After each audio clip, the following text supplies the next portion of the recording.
ठाणा side तर आपली proper streamline झालेली आहे।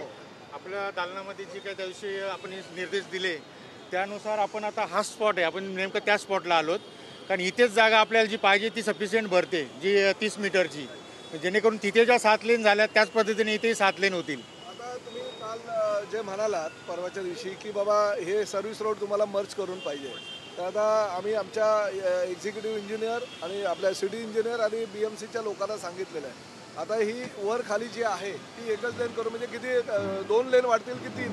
इथे 2 लेन होतील, म्हणजे पूर्ण 7 लेनचा प्लाझा बसेल 7 लेन। हां बरोबर आहे, आणि एकदम क्लिअर होऊन जाईल, म्हणजे काय ब्रिजवर जाणार गाड्या, डायरेक्ट ब्रिजवर जातील गाड्या। ठीक आहे, तर हे आता चालू करा मग काम। हां त्यामुळे आता काय झालं आहे, तुम्हाला ॲडिशनल अजून हे मिळणार, 2 लेन मिळणार, त्यामुळे स्मूथ होईल तुमचं। ब्रिज पण जाम नाही होणार, तिथे जे पायल जंक्शन जो जाम होतो लगेच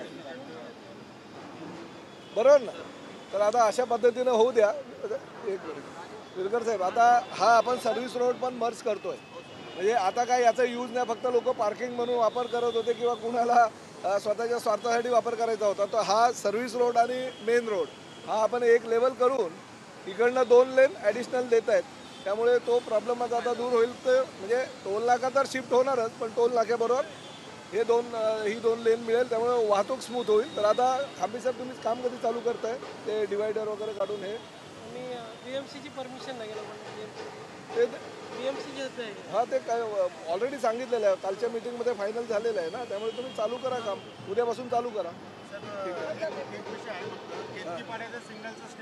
ते सांगितलंय विरकर साहेबांना, ते त्या परवाच्या बैठकीमध्ये शिंदे साहेब होते, त्यांनी इन्स्ट्रक्शन दिलेले, त्यानुसार ते करून टाका।